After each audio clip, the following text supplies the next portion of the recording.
নমস্কার দর্শক বন্ধুরা, রেপ স্পোর্টস বাংলায় আপনাদের সবাইকে স্বাগত। আমি দেবাশিস। এই মুহূর্তে আমি আছি নন ডেসক্রিপ্টস ক্রিকেট ক্লাবে এবং কিছুক্ষণ আগেই কিন্তু ভারতীয় দল তাদের প্রথম অনুশীলন সারলো। অবশ্যই গতকালই আপনারা জানেন যে কলম্বোর মাটিতে পা রাখে শুভমন গিলরা এবং আজকেই কিন্তু ভারতীয় দলের প্রথম অনুশীলন ছিল এবং টানা ৩ ঘন্টা ঘাম ঝরালেন শুভমন গিলরা এবং বলা যায় যে অনেক স্পেসিফিক প্র্যাকটিস সেশন ছিল আজকে। অবশ্যই focus was more on playing the spinners. ৩টে নেটস ছিল ভারতীয় দলের জন্য, একটি স্পিনারদের জন্য, যেখানে কিন্তু আগাগোড়া কিন্তু বোলিং করতে দেখা গেল রবীন্দ্র জাদেজা এবং মানব সুতারকে।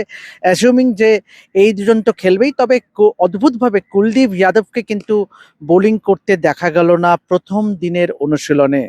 অবশ্যই কুলদীপ, আমরা জানি যে আপনারা যদি সাম্প্রতিককালে দেখেন যে অবশ্যই কুলদীপ কিন্তু সেই অর্থে সুযোগ পায়নি বা কোনোভাবে টিম ম্যানেজমেন্টের আস্থা অর্জন করতে পারেনি এবং ইউ নেভার নো। কেননা তবে এই এই ভারতীয় দলের সঙ্গে কিন্তু 4জন কিন্তু স্পিন বোলার এসছে, যারা নেট বোলার হিসেবে কিন্তু এসেছে এবং তাদেরকে আজকে দেখা গেল যেরকম তনুষ কোটিয়ান, হর্ষ দুবে, শিবম কুমার এবং ভিপ্রাজ নিগম, এবং এই 4জনকে কিন্তু বোলিং করতে দেখা গেল এবং Shivam Kumar has been very impressive.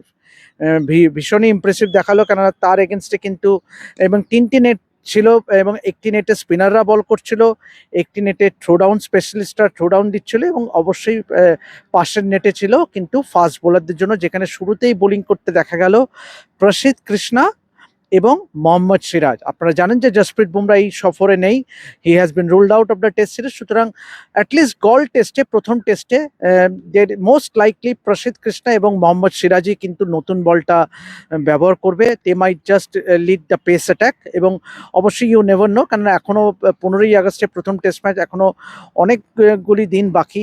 অবশ্যই প্রস্তুতি ম্যাচটায় কীরকম পারফর্ম করে গুরনুর ব্রার বা আকিব নবী, তার উপরেও কিন্তু অনেক কিছু নির্ভর করতে পারে, at least as far as playing 11 is concern. কিন্তু অ্যাটলিস্ট আজকে প্রথম দিনের অনুশীলনে যেটি দেখে মনে হলো যে মোহাম্মদ সিরাজ এবং প্রসিদ্ধ কৃষ্ণা মাইট জাস্ট শেয়ার দ্য নিউ বল। এবং স্পিনারদের ক্ষেত্রে আমি বললাম যে রবীন্দ্র জাদেজা, মানব সুতার তো অবশ্যই, তবে কুলদীপ যাদব আজকে বোলিং করলেন না ঠিকই, কিন্তু কুলদীপ যাদবকে কি সুযোগ দেবে ভারতীয় টিম ম্যানেজমেন্ট, সেটা নিয়ে কিন্তু প্রশ্ন আছেই। এবারে যদি আমরা একটু ব্যাটিংয়ের দিকে যদি আমরা চোখ বোলাই, আজকে অনুশীলনে কি করলো ভারতীয় ব্যাটাররা, অবশ্যই শুরুতেই কিন্তু ফাস্ট বোলারদের মোকাবিলা করেন কে এল রাহুল এবং যশস্বী জয়সওয়াল, ট্রাস্টেড ওপেনিং পেয়ার। এবং অবশ্যই আরেকটি নেটে তখন কিন্তু ব্যাটিং করতে দেখা যায় অধিনায়ক শুভমন গিল এবং দেবদত্ত পাডিক্কল। তারা কিন্তু শুরুতেই স্পিনারদের মুখোমুখি হয় এবং ইন্টারেস্টিং যে দেবদত্ত পাডিক্কল, আপনারা জানেন যে সাই সুদর্শন কিন্তু এই দলের সঙ্গে আসেনি এবং there is a doubt lingering on Sai Sudharsan's availability, এবং যদি সাই সুদর্শন কোনোভাবে যদি অ্যাভেলেবেল না হয় তাহলে কিন্তু দেবদত্ত Padikkal might just go in at number 3। তখন কিন্তু দেবদত্ত পাডিক্কল 3 নম্বরে ব্যাটিং করতে পারে। অবশ্যই ব্যাটিং অর্ডারটা এরকম হবে যে কে এল রাহুল, যশস্বী জয়সওয়াল, আজকেও কিন্তু নেটের শুরুতে তারাই ব্যাটিং ওপেন করলো against the likes of Mohammad Siraj এবং প্রসিদ্ধ কৃষ্ণা, এবং অন্য নেটে কিন্তু স্পিনারদের মুখোমুখি করছিল তখন দেবদত্ত পাডিক্কল এবং অধিনায়ক শুভমন গিল। শুভমন গিলের প্রসঙ্গে যদি আসি, the captain look very confident এবং আগাগোড়া কিন্তু যথেষ্ট স্বাচ্ছন্দ্যে ব্যাটিং করলেন এবং স্পিনারদের কিন্তু ফুটওয়ার্ক ব্যবহার করতে দেখা গেল এবং বেশ কিছু সময় তাকে কিন্তু কোনো সময় কোচ গৌতম গম্ভীর, কোনো সময় ব্যাটিং কোচ শীতাংশু কোটাকের সঙ্গেও কিন্তু পরামর্শ করতে দেখা গেল ভারতীয় অধিনায়ককে। এবং শীতাংশু কোটাক বলাই যায় যে ইন্ডিয়ান টিমের ব্যাটিং কোচকে কিন্তু প্রতিটি ব্যাটসম্যানের সঙ্গে কিন্তু আলাদা করে কথা বলতে দেখা গেল যখন তারা স্পিনারদের মুখোমুখি হচ্ছিলেন। এবং অবশ্যই মাঝখানে নেটে যেটা আমি বললাম যে থ্রোডাউন স্পেশালিস্টরা ছিলেন রঘু, দয়ানন্দ, নুয়ান, এই 3জন যে থ্রোডাউন স্পেশালিস্ট আছে ভারতীয় দলে।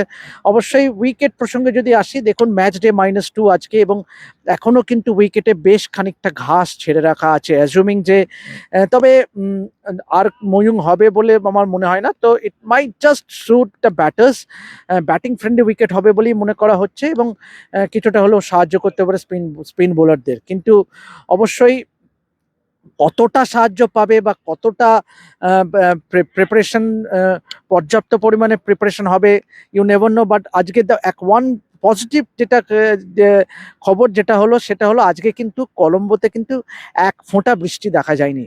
ভারতীয় দল যখন সকাল 10টায় যখন ভারতীয় দল অনুশীলনে আসে তখন কিন্তু কাঠফাটা রোদ ছিল এবং আগাগোড়া কিন্তু প্র্যাকটিস সেশনের সময় কিন্তু রোদ ছিল এবং rain never played a spoil sport, যেটা আমরা বলছিলাম কলম্বো শহরে আসা থেকে ক্যান্ডি থেকে বৃষ্টি আমরা দেখেছি। এবং কালকে আবহাওয়া দপ্তরেও আমরা যখন গেছিলাম সেখানেও কিন্তু পূর্বাভাস ছিল যে আগামী কয়েকদিন কিন্তু শ্রীলঙ্কার রাজধানীতে কিন্তু বৃষ্টি হতে পারে বা বৃষ্টি হওয়ার সম্ভাবনা আছে। তো সুতরাং অবশ্যই as far as today is concern আজকে কিন্তু কোনো রকমের বৃষ্টি ছিল না, বা ইন্ডিয়ান টিমের প্রথম প্র্যাকটিস সেশনটা কিন্তু কোনো রকমের বিঘ্ন ঘটেনি বৃষ্টির জন্য। এবং পুরো দস্তুর কিন্তু 3 ঘন্টা কিন্তু অনুশীলন করলেন ভারতীয় দল। অবশ্যই গৌতম গম্ভীর কিন্তু অনুশীলনের শুরুতে দীর্ঘক্ষণ একটি পেপ টক দেন একটি অবশ্যই টিম হাডেলে। সেখানে কিন্তু আকিব নবী, যিনি প্রথমবার সুযোগ পেয়েছেন ভারতীয় সিনিয়র দলে টেস্ট দলে, তার জন্য কিন্তু আজকে সবাই মানে হাততালি দিয়ে তাকে অভ্যর্থনা জানান ভারতীয় দলে। এবং অবশ্যই দীর্ঘক্ষণ কিন্তু ভারতীয় দলের হেড কোচ এবং মর্নি মর্কেল এবং শীতাংশু কোটাককে এখানকার লোকাল কিউরেটরদের সঙ্গে কথা বলতে দেখা যায়, ট্রাইং টু গেস যে কীরকম হতে পারে কন্ডিশনস ফর দ্য 3-ডে প্র্যাকটিস গেম, যেটা শুক্রবার থেকে শুরু হবে। এবং অবশ্যই এই প্র্যাকটিস ম্যাচটা কিন্তু অত্যন্ত গুরুত্বপূর্ণ ভারতীয় দলের জন্য এই নিরিখে যে তারা একটা তাদের কম্বিনেশনটা তারা ঠিক করতে পারে।